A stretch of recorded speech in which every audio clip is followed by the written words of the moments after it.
Muy bien, entonces está bien, ¿no? La respuesta es la letra B. 25.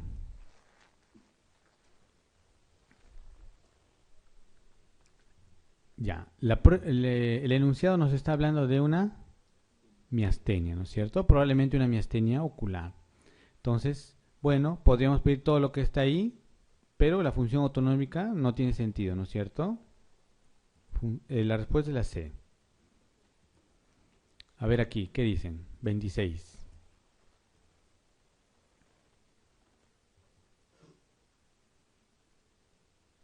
Perdón, la letra B. Ya, dice un enfermo con 48 horas de evolución, ¿no? De inicio distal y que ascende. O sea, nos están hablando de un Guillain-Barré. Entonces, ¿sospecharía un Guillain-Barré? Claro. ¿Vigilaría la aparición de complicaciones por neuropatía autonómica? Sí, ¿no es cierto? Porque el Guillain-Barré puede dar difusión autonómica. ¿Esperaría encontrar disociación albumino-citológica a los 10 días de inicio del cuadro? Puede ser, ¿no es cierto? Sí, ya. ¿Indicaría inmunoglobulinas? Sí, podría indicar, ¿no es cierto? ¿Los hallazgos neurofisiológicos aparecen antes de que sea evidente la clínica? No, al contrario, aparecen mucho después de la clínica, ¿no es cierto? Está bien, la respuesta es la letra E. A ver, 27, ¿qué dicen? Nos hablan de un paciente con miastenia, ¿no es cierto? Entonces, la alternativa C dice, en pacientes con miastenia con afectación ocular limitada se observan anticuerpos en un 50%. Si lo encontramos, confirmaría nuestro diagnóstico. ¿Es cierto? Sí, ¿no es cierto? Recuerden que en la miastenia en general los anticuerpos son positivos más o menos entre un 75 a 80, ¿no? por ciento de casos. En la miastenia ocular es más o menos la mitad, 50% a 55%. ¿No? Ahí está, no se olviden, ahí está lo que les mencioné, ¿no? 55% en miastenia ocular. La respuesta es la C. 28. Ya, ¿cuál sería la respuesta? La letra E, B. Así es, ¿no es cierto? Nos están hablando de un Guillain-Barré. ¿Sí? B. Siguiente. Paciente de 52 años. Entonces aquí dice, ¿no? Que viene por inestabilidad para la marcha de 4 días de evolución. ¿Ya? O sea, es reciente, ¿no es cierto? Y tiene tosis palpebral, oftalmoparesia, la fuerza está normal, sus reflejos están abolidos y la marcha es atáxica. ¿Ustedes creen que una polineuropatía diabética podría ser tan rápido? No, ¿no es cierto? Entonces no puede ser esa. ¿Ya? ¿Cuál es?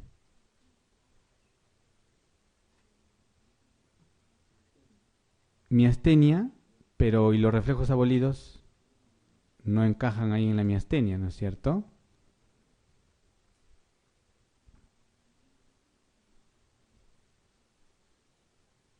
¿Qué cosa es?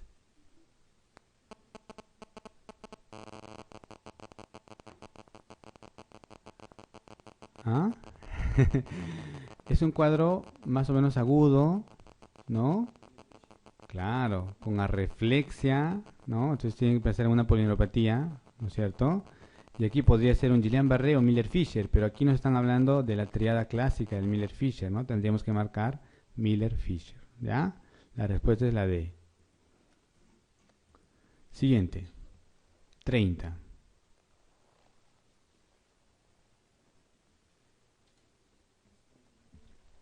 ¿Perdón? ¿Miastenia ocular? ¿Sí? ¿No? Dice hace 3 meses, diplopia intermitente, tosis progresiva, ¿no? Pero dice, y últimamente leve disfagia intermitente.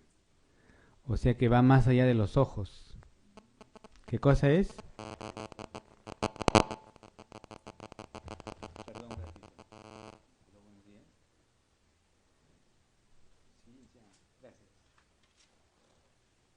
Perdón. Entonces es una miastenia generalizada, ¿ya? ¿Está bien? ¿No? Porque ya hay compromiso vulvar, ¿no es cierto? Hay compromiso vulvar. Siguiente. A ver, ¿qué es? 31. Diabetes, ¿no es cierto? Es de lo más frecuentes, ¿no? Está fácil. Un síndrome de Scheidegger también me podría dar disautonomía, ¿no es cierto? Pero es poco frecuente. Un Parkinson no es habitual que dé pues un trastorno autonómico, ¿ya? Y la esclerosis múltiple no tampoco, ¿no es cierto? La respuesta es la E. A ver, aquí hay un texto extenso.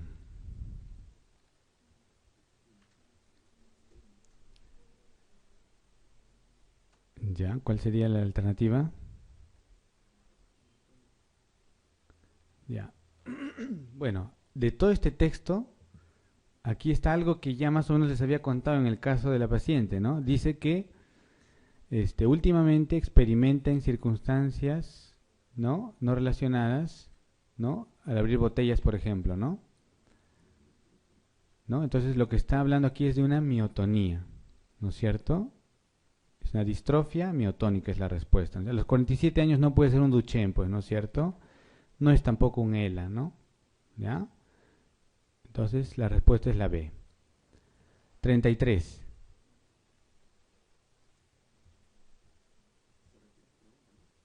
Sí. Ajá, continúa la previa. Así es, ¿no? Estudio genético, ¿ya? Eso es lo que es el diagnóstico para la enfermedad. Respuesta A. Siguiente.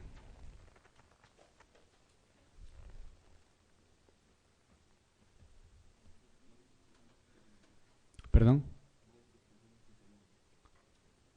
Claro. Dice cuál es falsa, ¿no es cierto? ¿Suele haber afectación esfinteriana? No, ¿no es cierto? Muy bien. Entonces, la respuesta es la B. A ver aquí, 35.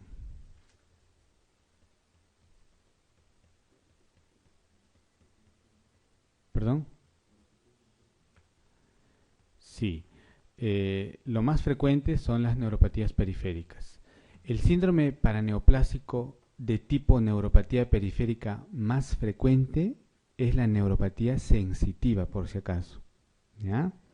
O sea, si ustedes encuentran un paciente con una polineuropatía sensitiva, así puramente sensitiva, puede ser que sea un síndrome paraneoplásico.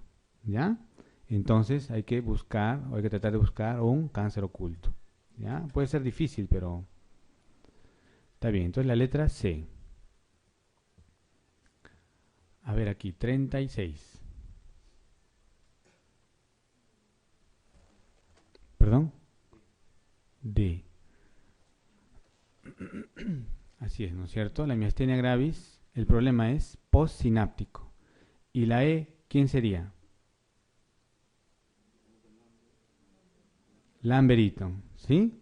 ¿Está bien? Ahí hay un problema en la liberación. Hay acetilcolina y todo, pero no se puede liberar.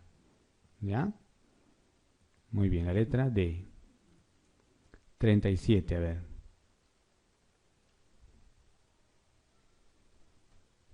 ¿No? Ahí la atropina no tiene nada que hacer, ¿sí? El resto podríamos usar en una miastenia, ¿no? Entonces la respuesta es la letra A. 38. La letra C, muy bien, ¿no? ¿Se acuerdan muy brevemente cuando hablamos de problemas neuromusculares, ¿no?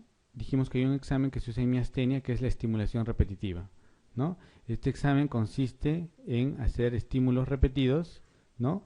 Que generan un potencial determinado. En la miastenia, ese potencial va disminuyendo, ¿no? Más o menos al cuarto a quinto estímulo en forma significativa.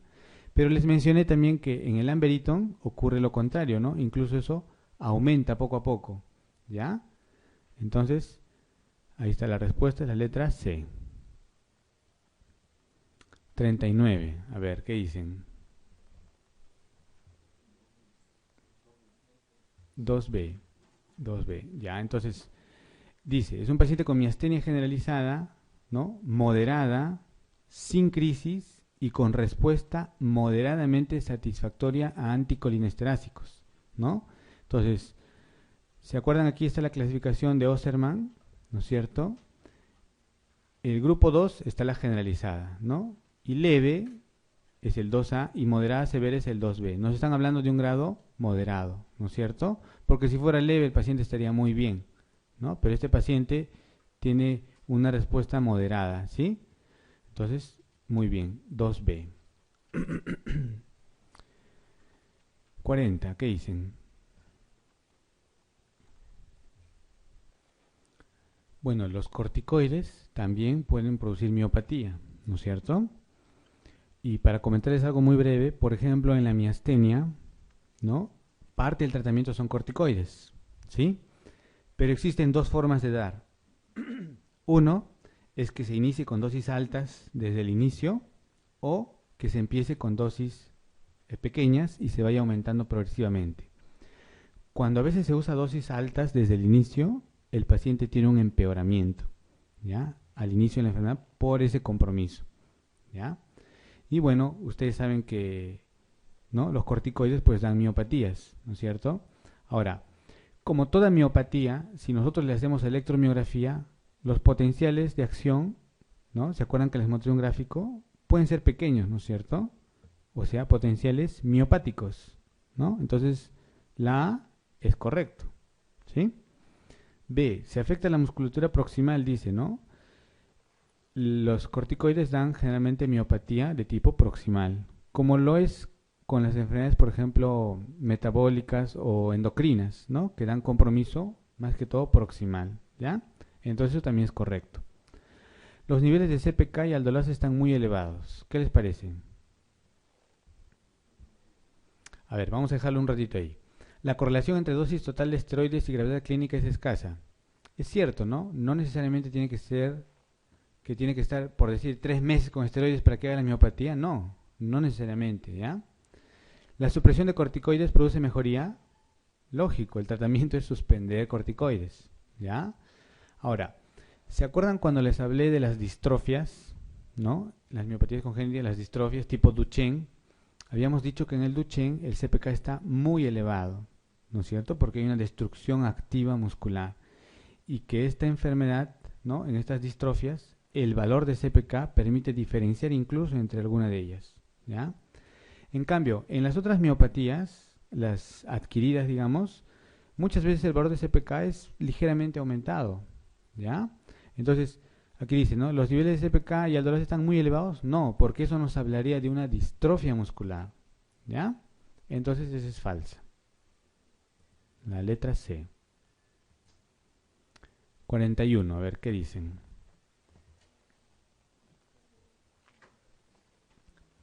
¿Qué cosa es? Túnel, ¿no? Facilísimo, ¿no es cierto? Este es el cuadro típico de un síndrome de túnel del carpo, ¿no? Con parestesias en la mano, especialmente los 3 primeros dedos, tiene un predominio nocturno, en general es bilateral, ¿ya? Dice, los reflejos son normales, obvio, porque no es una polineuropatía, ¿sí? Y signo de Tinel positivo. ¿Cómo es el signo de Tinel? ¿Recuerdan? Es cuando se golpea el nervio mediano, ¿no? A nivel de la muñeca. Y el otro signo para ver funnel, ¿no es cierto? Cuando se ponen las, ¿no? Las manos juntas hacia abajo, digamos, ¿no? Muy bien, túnel del carpo. Y aquí tienen un esquema para que no se olviden. Ahí está el nervio mediano. Por encima del nervio va este ligamento. Por eso es la neuropatía compresiva. Y cuando ya está muy avanzado, de moderado a severo, lo que hay que hacer es cirugía. Se corta este ligamento, ¿no? Y se libera el nervio, ¿ya? Y los síntomas son más o menos en esa distribución. A ver, siguiente. ¿Qué les parece? Así tan rápido, porque tiene 2 días. Este es un caso real que tuvimos en el hospital, ¿ya? Es una paciente que 2 días antes empezó a sentir falta de fuerza. Ella había ido a su consulta porque tenía diabetes, un diagnóstico de diabetes de reciente inicio, y había ido a su consulta habitual, ¿no? Por la diabetes. Dice que cuando llega al hospital empieza a tener dificultad para subir las escaleras porque el consultorio quedaba en el segundo piso. Pero bueno, no le dio mucha importancia, hizo su consulta y se fue a su casa. En el transcurso que llega a su casa, ya para subir al ómnibus, dice que se le hizo muy difícil, ¿no? Cuando bajó del ómnibus también tenía bastante dificultad. Bueno, ella dijo que de repente era un resfriado, una cosa así. Y en el día estuvo más o menos así, se acostó y al día siguiente ya empezó a sentir falta de fuerza en las manos, ¿no? Y ya tenía mucha dificultad para caminar, ¿no? Entonces la llevan al hospital, ¿no? A la emergencia, ¿no? Y ya cuando la vimos, ¿no? Que ya había pasado casi 2 días, digamos, ya la paciente no podía ni siquiera levantarse de la cama, no podía sentarse en la cama, ¿ya? Tenía mucha dificultad. Y quisimos que camine, pero ella dijo que ya no podía caminar, ¿no? Porque no podía ni sentarse. O sea, hizo una evolución bastante rápida, como se darán cuenta, ¿no? Entonces, al día siguiente, ¿no? Al tercer día, por decir así, y la paciente tenía asma todavía, ¿ya? Entonces decidimos hacerle una prueba ventilatoria, una espirometría, para ver cómo estaba su capacidad vital. Y si bien ella no tenía molestias, ¿no? Su capacidad vital mostraba una disminución del 50% del valor. O sea, que estaba teniendo ya un compromiso respiratorio subclínico, digamos, ¿no? Y efectivamente, pues la señora ya prácticamente los pies al tercer día ya casi no los podía mover, ¿no?